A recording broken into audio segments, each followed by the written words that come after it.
उत्तर भारत इस वक्त ठंड की गिरफ्त में है और लगातार जो परेशानियों का दौर है वो बढ़ता हुआ नजर आ रहा है। उत्तर भारत में शीतलहर का अटैक देखने के लिए मिल रहा है। मौसम विभाग ने भी अलर्ट पहले ही जारी कर दिया था और ठीक उसी अनुसार घना कोहरा है और घने कोहरे के साथ जो पारा है वो काफी कम हो चुका है, जो कहीं ना कहीं लोगों की परेशानी बढ़ा रहा है। राजधानी दिल्ली में 2.8 मापा गया है न्यूनतम पारा, जो बेहद कम है। कई इलाकों में विजिबिलिटी भी काफी कम हो चुकी है। दिन और रात के तापमान में भी भारी गिरावट दर्ज की गई है। अगले 4 से 5 दिन इसी तरह का मौसम बना रहेगा, यानी परेशानी कम होने वाली नहीं है। जो ठिठुरन का माहौल अभी बना हुआ है, खास तौर पर राष्ट्रीय राजधानी और आसपास के इलाकों में, वो आने वाले दिनों में भी इसी प्रकार से बरकरार रहेगा। यानी खुद को तैयार रखना बेहद जरूरी है और एहतियात बरतना भी बेहद आवश्यक है, क्योंकि ये ठंड काफी ज्यादा बीमार कर देती है और काफी ज्यादा बीमारियों के साथ साथ लोग इसकी गिरफ्त में भी आते हैं। ठंड को लेकर रेड अलर्ट जारी किया गया है। 2.8 डिग्री सेल्सियस तापमान राष्ट्रीय राजधानी दिल्ली में न्यूनतम तापमान नापा गया है, जो बेहद कम है और यही वजह है कि दिल्ली में ठंड इस वक्त बहुत ज्यादा है। इसके अलावा सुबह के वक्त जो घना कोहरा है वो परेशानियों को बढ़ा रहा है। सूर्य देवता के दर्शन नहीं हो पा रहे और ऐसे में लोग बचाव को लेकर अलाव का सहारा लेने के लिए मजबूर हैं। दिन के वक्त भी काफी ज्यादा ठंड भरा रह रहा है मौसम और यही वजह लोगों को काफी ज्यादा परेशान कर रही है। और गौर करने वाली बात यह भी है कि आने वाले 4 से 5 दिन तक ठिठुरन भरा मौसम इसी प्रकार से जारी रहेगा।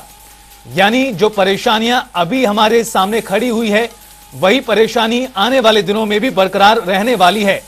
हरियाणा में भी शीतलहर चल रही है, जो कहीं ना कहीं परेशानी का सबब आम लोगों के लिए बनी हुई है और खासतौर पर ग्रामीण इलाकों में कोहरा काफी ज्यादा परेशानी बढ़ा रहा है लोगों की। दिन और रात के तापमान में भारी गिरावट दर्ज की जा रही है। हालांकि सरसों की फसल, गेहूं की फसल के लिए ये धुंध, ये कोहरा काफी फायदेमंद माना जाता है और यही वजह है कि किसान काफी संतुष्ट नजर आते हैं।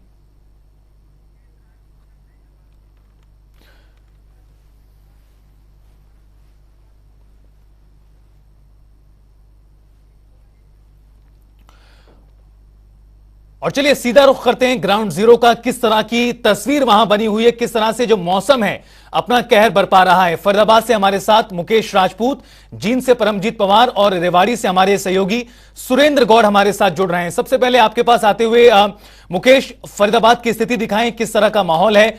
दिल्ली की बात करें तो 2.8 डिग्री सेल्सियस तापमान जो सबसे कम है वो मापा गया, जो बेहद कम है और यही वजह है जो ठंड है काफी ज्यादा परेशान कर रही है।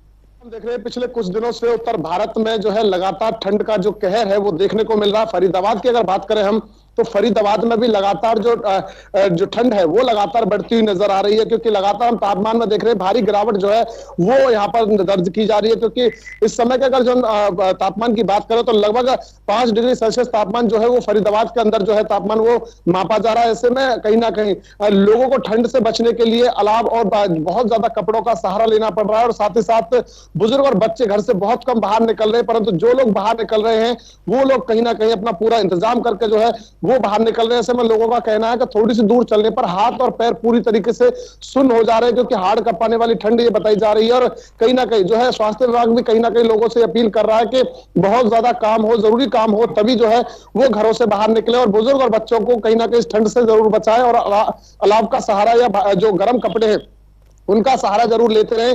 पर कहीं ना कहीं हम देख रहे हैं कि पूरे दिन भर रितेश कहीं ना कहीं सूरज जो है वो निकल नहीं रहा है, कोहरा बहुत ज्यादा है और विजुअलिटी कम है। ऐसे में जो वाहन है वो भी रेंग रेंग कर चल रहे हैं और पूरे दिन भर में जो है कहीं धूप नहीं निकल रही है और ऐसे में कहीं ना कहीं जो मौसम है वो ज्यादा ठंडा होता हुआ नजर आ रहा है। हालांकि सुबह और शाम की बात करें तो इस समय पर ज्यादा ठंड जो है वो साफ तौर पर देखी जाती है और ऐसे में कहीं ना कहीं लोगों का भी ये कहना है कि जहां एक तरफ कोहरा किसानों की फसल यानी कि अनाज की फसल के लिए बेहद लाभकारी है, तो कहीं ना कहीं बुजुर्गों के लिए और बच्चों के लिए ये उतनी ही ठंड कहीं ना कहीं खतरनाक भी बताई जा रही है। बिल्कुल मुकेश, निश्चित तौर पर परेशानियां भी हैं, राहत भी है, लेकिन इन तमाम चीजों के बीच जो ठंड है वो अपना कहर बरपा रही है। और चलिए रुख करते हैं जींद का। परमजीत हमारे साथ वहां से जुड़े हुए हैं। परमजीत, जींद की तस्वीर दिखाएं, किस तरह का मौसम अभी वहां पर बना हुआ है। बिल्कुल गौतम, देखिए पूरा उत्तरी भारत जो है कड़ाके की जो ठंड से जूझ रहा है। और बात की जाए जींद की, तो जींद में लगातार जो कोहरे का कहर है वो देखने को मिल रहा है। मैं फिलहाल जो है खेत में मौजूद हूँ। हालांकि ये जो ठंड है खेत की फसल के लिए काफी जो है महत्वपूर्ण मानी जाती है, लाभदायक है, क्योंकि अगर जितनी ज्यादा ठंड पड़ेगी उतनी ही जो है गेहूं की फसल, सरसों की फसल ज्यादा होगी। हालांकि अभी की बात की जाए तो जो स्टूडेंट है उनको काफी परेशानियों का सामना करना पड़ता है जब वो स्कूल जाते हैं। कुछ स्टूडेंटों से बात करते हैं। क्या नाम है जी आपका? मीनू जी, ये बताइए जब आप स्कूल जाते हैं किन परेशानियों का सामना करना पड़ता है? कड़ाके की जो है ठंड पड़ती है। बहुत ठंड होती है, कोहरा भी बहुत ज्यादा होता है, तो स्कूल जाने की बहुत परेशानियां होती है। एक्सीडेंट की संभावना रहती है, लेट भी पहुंचते हैं, पढ़ाई का बहुत नुकसान होता है। ऐसी बहुत सारी परेशानियां होती है। बिल्कुल, इनका ये कहना है गौतम कि जब हम स्कूल जाते हैं तो कुछ दिखाई नहीं देता है, विजिबिलिटी जीरो है, जिसके कारण जो है हादसे होने का डर जरूर रहता है। किसान भी हमारे साथ मौजूद है, किसान से बात करते हैं। ठंड की बात की जाए, कितनी ठंड? बहुत ज्यादा ठंड है, बहुत तगड़ी ठंड है। पानी लगाते हैं नहीं, बहुत दिक्कत आती है। वो तो हो रहा है, हाथ के सारे दोस्तों की रात काटनी पड़ती है। आगे का जो रिकॉर्ड तोड़ दिया ठंड को। तो बात की जाए, जैसे पिछले सालों की बात की जाए, जब इतनी ठंड पड़ी थी, अब की बार ज्यादा जो ठंड देखने को मिली। हाँ, पिछली साल से इतनी ज्यादा है जी। तो ये बिल्कुल गौतम, देखिए किसानों का भी ये मानना है कि पिछले साल की अगर बात की जाए तो अब की बार जो है बहुत ज्यादा ठंड पड़ी है। कुछ और स्टूडेंट है, उनसे बात करते हैं। क्या नाम है आपका? प्रियंका जी, क्या बिल्कुल लगता है आपको? परमजीत, मैं लगातार लौटूंगा आपके पास। एक बार अन्य जिलों का भी रुख कर लेते हैं, किस तरह की स्थिति वहां भी बनी हुई है। सीधा यमुनानगर चलते हैं। यमुनानगर से सरबजीत बावा हमारे सहयोगी जुड़े हुए हैं। सरबजीत, परेशानियां बहुत ज्यादा बढ़ गई हैं, लोगों की परेशानियां किस तरह की खड़ी हुई हैं वो भी जरा बताएं एक बार। से देखा जाए जो ठंड है अपना क्या कर पा रही है। हार्ड कंपकपा देने वाली जो ठंड है इस बार पड़ रही है। मैं बता दूं कि यमुनानगर में रात्रि को जो है 3 डिग्री सेल्सियस तापमान दर्ज किया गया था, जो सुबह 8 बजे लगभग 6 डिग्री तक पहुंच गया। और देखा जाए तो ठंड जो है इतनी ज्यादा है कि लोग जो है, ज्यादातर लोग जो है रजाइयों में घुसके रहते हैं। और कहीं ना कहीं हालांकि जिन लोगों ने ड्यूटियों पर जाना है उनकी तो मजबूरियां घर से निकलने, लेकिन सबसे बड़ी बात यह है कि आम आदमी जो दुकानदार है वो अपनी दुकानों में जोर घुसले मार के बैठे हैं, नदियां लेके बैठे हैं। और कहीं ना कहीं देखा जाए तो यमुनानगर की जो ठंड है, यमुनानगर में काफी ज्यादा ठंड दर्ज की जा रही है। आप पीछे देख सकते हैं कि दूर तक अभी 10 और 10:30 के बीच का समय हो। अगर आप बात करें विजिबिलिटी की तो विजिबिलिटी भी 40 से 50 मीटर की, और दूर तक अभी तक जो कोहरा है वो कोहरा दिखाई देता है। लोग दिन के समय भी देखिए आप अपनी गाड़ियों की, अपने वाहनों की जो लाइटें हैं वो जलाकर चल रहे हैं, क्योंकि धुंध बहुत ज्यादा है और धुंध के कारण जो हादसे हो सकते हैं उसकी भी संभावना है। अगर मैं यमुनानगर प्रशासन की बात करूं तो जिला प्रशासन के जो यमुनानगर के एसपी है उन्होंने खास निर्देश दिए हुए हैं पुलिस को कि रात्रि के समय भी जो है वो गश्त पर रहे। और कहीं ना कहीं जो हादसा कहीं पता लगता है संज्ञान में आता है, इससे पहले तो और हादसा उस हादसे के साथ टकरा कर रहो, उससे पहले जो है उन लोगों को जो है सुविधाएं दी जाए और वहां से जो है जो भी वाहन है हादसा होने के शिकार है उसको वहां से उठाया जाए। तो कहीं ना कहीं जिला प्रशासन भी यही और पूरी तरह से जो है सजग नजर आ रहा है कि रात्रि को भी ड्यूटियां लगाई गई है पुलिस कर्मचारियों की, कहीं ना कहीं तो हादसा ना हो और हादसे जो है बचा जा सके। ठीक है, बिल्कुल सरबजीत, प्रशासन की ओर से व्यवस्थाएं की गई हैं ताकि हादसों से बचा जा सके। और चलिए अब चलते हैं सीधा रेवाड़ी। सुरेंद्र गौड़ हमारे सहयोगी वहां से जुड़े हुए हैं। सुरेंद्र, रेवाड़ी की तस्वीर दिखाएं, किस तरह का मौसम वहां बना हुआ है, परेशानी किस तरह से बढ़ गई है लोगों की? अगर रेवाड़ी की बात करें तो रेवाड़ी में आज का दिन काफी ठंडा दिन माना जा रहा है। कि अगर सुबह की बात करें तो 2.5 यहाँ का न्यूनतम तापमान था। ये इससे पहले जो है 2 नापा गया था, लेकिन आज 2 है और इससे पहले 2.5 था। तो आज काफी सर्द दिन है, साथ में कोहरा भी है, यातायात काफी प्रभावित हो रहा है। अगर मैं आपको दिखाना चाहूंगा तो देख सकते हैं कि किस तरह के यहाँ अलाव पर लोग बैठे हुए हैं। लोग अलाव का सहारा लेकर अपना दिन बसर कर रहे हैं। अगर बात करें आज सुबह की ठंड के कारण एक व्यक्ति की भी मौत भी हो गई। बावल की ये घटना है। बावल के पास एक ढाबे के पास एक शव बरामद हुआ है, 48 वर्षीय शव मिला है। पुलिस का अंदेशा है कि ये ठंड के कारण इसकी मौत हो गई। हालांकि प्रशासन ने रैन बसेरा की व्यवस्था की गई है, लेकिन कहीं ना कहीं ये रैन बसेरा तक ये व्यक्ति नहीं पहुंच पाया और इसकी मौत हो गई। अगर बात करें तो ये जो कोहरा है ये कहीं ना कहीं फसल के लिए अच्छी चीज मानी जा रही, तो वही जो छात्र जो नन्हे मुन्ने छात्रों के लिए भी काफी बेबसी का समय बना हुआ है।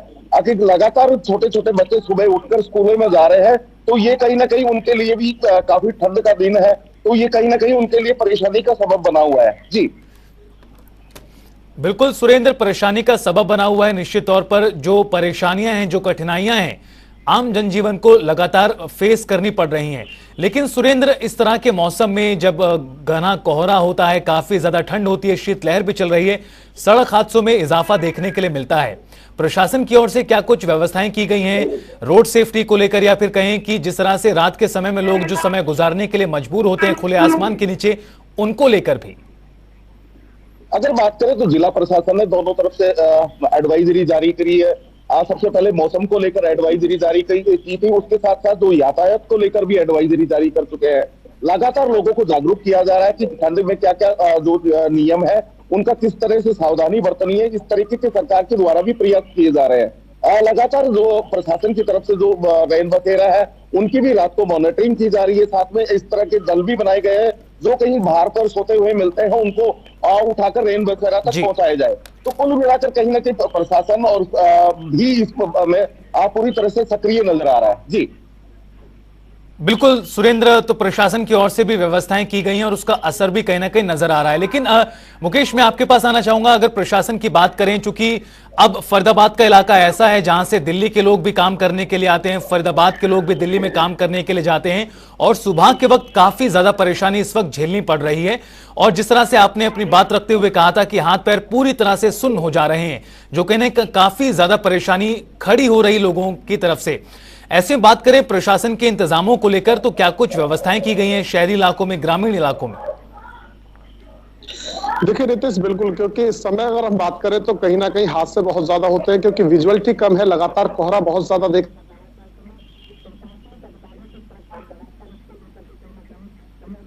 और खासतौर पर कहीं ना कहीं देखा जा रहा है कि रिफ्लेक्टर जो है वो कहीं ना कहीं जगह जगह पर जो है वो लगाए गए हैं। और सबसे ज्यादा जो फरीदाबाद की बात करें तो आवारा पशुओं का शहर बहुत ज्यादा, तो ऐसे में आवारा पशुओं के सींगों पर भी रिफ्लेक्टर जो है जिला प्रशासन की ओर से लगाए गए ताकि कोई हादसा इनके जरिए ना हो। इसके अलावा अगर बात करें रेल बसेरों की, क्योंकि फरीदाबाद की बात करें या बल्लभगढ़ की बात करें तो ये शहर ऐसे हैं जहां पर बहुत ज्यादा जो है आवाजाही यात्रियों की रहती है। तो ऐसे में कहीं ना कहीं आवाजाही को लेकर के यात्रियों व्यवस्था में कोई दिक्कत ना हो, इसको लेकर के रेल बसेरों की जो है व्यवस्था बहुत दुरुस्त यहाँ पर की गई है। और समय समय पर एसडीएम है या डीसी है खुद जो है वो निरीक्षण इनका रेल बसेरों का करते हैं और व्यवस्थाओं का कहीं ना कहीं जायजा लेते हैं कि किसी को भी यात्री को कोई परेशानी ना हो, किसी प्रकार की दिक्कत ना हो। इस चीज का विशेष तौर पर ध्यान दिया जा रहा है। इसके अलावा एक जो टीम है वो कहीं ना कहीं काम कर रही है फरीदाबाद के अंदर। जो रोड पर यात्री जो कहीं ना कहीं जो बेसहारा है, जो मतलब उनके ठिकाना नहीं है, कोई रहने का कोई छत नहीं है, तो उनको रेल बसेरे तक पहुंचाने का काम जो है वो फरीदाबाद में टीम के द्वारा साफ तौर पर किया जा रहा है। और लोगों से लगातार जो अपील को कहीं ना कहीं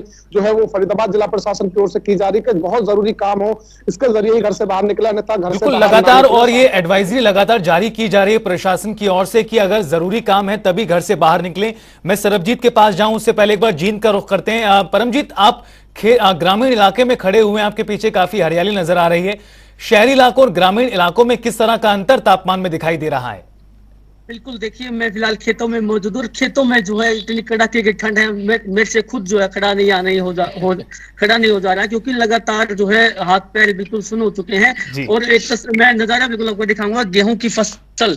देखिए अभी जो किसानों ने गेहूं की फसल जो है यहाँ पे उगाई है, और ये फसल जो है अभी की बात की जाए तो जो ये ठंड पड़ रही है तो गेहूं की फसल के लिए जो है बहुत फायदेमंद है। किसानों का ये कहना है कि जितनी ज्यादा ठंड जो है पड़ेगी तो उतने ही हमारे को जो है ज्यादा फसल होगी गेहूं की और सरसों की। जिसको बात की जाए गौतम, तो गेहूं की फसल के लिए और सरसों की फसल के लिए लाभदायक है। और जैसे रेन बसेरों की अगर बात की जाए तो जब हमने जनता टीवी पर एक्सक्लूसिव खबरें दिखाई तब प्रशासन हरकत में आया था, और जो अस्थायी रेन बसेरे यानी कि जो कंडम बसेज थी उनको अस्थायी रेन बसेरे तब्दील किया गया था। एक जो बस है वो बस स्टैंड पर खड़ी की गई थी और दूसरी जो बस है वो जो है रेलवे स्टेशन में खड़ी की गई थी, ताकि जो भी यात्री रात को रुकते हैं उनको किसी प्रकार की परेशानी ना आए। हालांकि पहले ऐसा नहीं था। जब जनता टीवी ने इस खबर को प्रमुखता से दिखाया, उसके बाद जो है प्रशासन हरकत में आया था। उसके बाद जो है सारे इंतजाम किए गए थे। जब हमने पहली बार जो है तस्वीरें दिखाई थी तो वहां पे कल करता हुआ मिला था, और जो यात्री है वो बिल्कुल परमजीत, मैं लौटूंगा आपके पास। एक बार मौसम विज्ञान केंद्र की ओर से क्या कुछ एडवाइजरी और जानकारी दी जा रही है वो भी आपको सुनाते हैं। पाई गई है। तथा भोपाल की बात करें तो भोपाल में भी सीवियर कोल्ड डे ऑब्जर्व किया गया है कल, और एक्सपेक्ट करते हैं कि 1-2 दिनों में भी मतलब करीब करीब मौसम इसी प्रकार का बना रहेगा। उसके बाद थोड़ा मतलब टेम्परेचर में वृद्धि हो सकती है।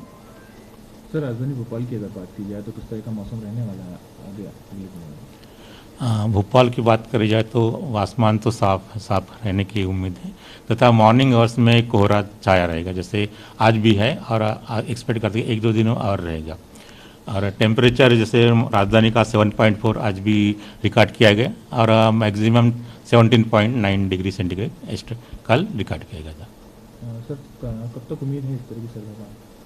हाँ, 1-2 दिन जैसे एक्सपेक्ट करते कि इसी तरह से मतलब और ठंडी बनी रहेगी, कोहरा रहेगा। उसके बाद थोड़ा मतलब टेम्परेचर में हल्का वृद्धि देखी जा सकती है।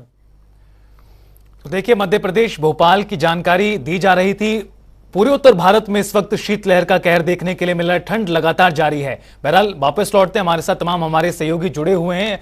यमुनानगर चलते हैं, सरबजीत जहां वहां से हमारे साथ जुड़े हुए हैं। सरबजीत, इससे पहले परमजीत जानकारी दे रहे थे काफी ज्यादा ठंड है, खुद खड़ा हो पाना भी काफी मुश्किल है, और ऐसे मौसम में एहतियात बरतना बहुत जरूरी हो जाता है। और खासतौर पर इतनी जब ठंड पड़ रही हो, शीतलहर हो, और जब आप सड़क पर मौजूद हो या खुले आसमान के नीचे मौजूद हो, तो एहतियात बरतना कितना महत्वपूर्ण हो जाता है? देखिए, बिल्कुल इस हिसाब से देखा जाए ठंड जो है वो बहुत ज्यादा है इस बार, पिछले के वर्षों के मुकाबले में इस बार बहुत ज्यादा ठंड है, और मजबूरन जो लोग हैं वो घर से निकल रहे हैं। लेकिन अगर देखा जाए जो बुजुर्ग है, जो बच्चे हैं, उनको यही एडवाइजरी दी जा रही है। क्योंकि यमुनानगर की अगर हरियाणा की बात करें तो 15 जनवरी तक स्कूलों में छुट्टियां कर दी गई है। कारण यही कि ठंड बहुत ज्यादा है। और रही बात एहतियात की, तो जो डॉक्टर्स हैं अगर उनकी राय मानी जाए तो डॉक्टर का यही कहना कि ज्यादा से ज्यादा जो है ठंड से बचा जाए, रजाइयों में रहा जाए, और बंद कमरे बंद किए जाए। कहीं से भी हवा आती है उसको भी रोका जाए। बच्चों को और बुजुर्गों का जो है इस ठंड में खास ख्याल रखा जाए। और खाने पीने की बात की जाए तो खाने पीने में लोगों को ये एडवाइजरी की जाती है कि जो ठंडी चीजें हैं, ठंडी तासीर की चीजें हैं, उनसे बचा जाए, और जो भी खाना गर्म तासीर जो है उसकी चीजें खाई जाए, जिस तरह से अखरोट है या काजू है, इस तरह की चीजें जो है वो खाई जाए ताकि ठंड से बचा जा सके। तो कुल मिलाकर देखा जाए तो ठंड इतनी ज्यादा है रिफ्रेश की, हम भी अगर यहाँ खड़े हैं तो हमारे हाथ भी जो है वो बिल्कुल ठिठुर रहे हैं, और माइक पकड़ने भी काफी दिक्कत हो रही है। इतनी ज्यादा ठंड यमुनानगर में इस समय है, तो 6 डिग्री टेम्परेचर जो है वो यमुनानगर में है, तो काफी ठंड यहाँ महसूस की जा सकती है। और निश्चित तौर पर सरबजीत, निश्चित तौर पर इन तस्वीरों के जरिए भी दिखाई दे रहा है साफ तौर पर ठंड कितनी ज्यादा है। रेवाड़ी से सुरेंद्र हमारे साथ जुड़े हुए हैं। सुरेंद्र, आपके पीछे कुछ लोग भी दिखाई दे रहे हैं। अब जिस तरह से दिन गुजर रहा है, लोग घरों से बाहर निकल रहे हैं, आवागमन भी शुरू होता हुआ नजर आ रहा है। बात करें लोगों से, किस तरह की परेशानी बढ़ गई है उनकी? बिल्कुल, मैं आपको अभी यहाँ देख रहे हैं आप लगातार अलाव जला रहे हैं और लोग यहाँ इकट्ठे भी हो रहे हैं। सबसे पहले इनसे पूछते हैं, आप यहाँ अलाव के साथ बैठे हुए, किस तरह की सर्दी पड़ रही है, क्या कहेंगे इस बारे में? ठंड बहुत तकलीफ पड़ रही है, और ठंड में बच्चों के लिए बहुत बुरा हाल हो रहा है, और धुंध बुखा रही है। आँच के सहारे से हम अपना गुजारा कर रहे हैं। ये आप वृद्ध है, काफी सर्दी में आप यहाँ बाहर निकल रहे हैं, किस तरह की दिक्कतें हो रही है आपको? ठंड बहुत ज्यादा पड़ रही है और बहुत परेशानी हो रही है, पैर हाथ सब खाने लग जाते हैं, तो धुंध पड़ रही है, कुछ दिखता भी नहीं है। बिल्कुल, आप देख रहे हैं जिनका कहना है कि काफी दिक्कतों का सामना करना है। लगातार ये अलाव पर भी आप देख सकते हैं, अलाव लगाकर यहाँ आप बैठे हुए, तो लगातार जिस तरह की सर्दी है तो लोगों को काफी अलाव का सहारा लेना पड़ रहा है। और दिनचर्या पूरी तरह से अस्त व्यस्त हो गई है। वहीं अगर अस्पताल की बात करें तो अस्पताल में भी जो सर्दी से संबंधित तो जो बीमारियां थी वो भी बढ़ गई। ओपीडी जो है वो पहले की बजाय दुगनी हो गई। तो लगातार लोगों को लगातार बिल्कुल सुरेंद्र, काफी ज्यादा ठंड पड़ रही है, शीतलहर का कहर भी देखने के लिए मिल रहा है, और आने वाले दिनों में भी ये सर्दी इसी प्रकार से परेशान कर सकती है जिस तरह से मौसम विज्ञान केंद्र की ओर से लगातार एहतियात बरतने की जो जानकारी है वो दी जा रही है, अपील लगातार की जा रही है। आप तमाम सहयोगियों का बहुत बहुत शुक्रिया जानकारी और तस्वीरें साझा करने के लिए। तो मौसम का जो रुख है वो इस वक्त बेहद ही बेरुखी की तरह पेश आ रहा है आम लोगों के साथ, और यही वजह है कि लोग इस तरह से खुले आसमान के नीचे अलाव का सहारा ले रहे हैं और अगले 4 से 5 दिन ये सर्दी का सितम बरकरार रहने वाला है।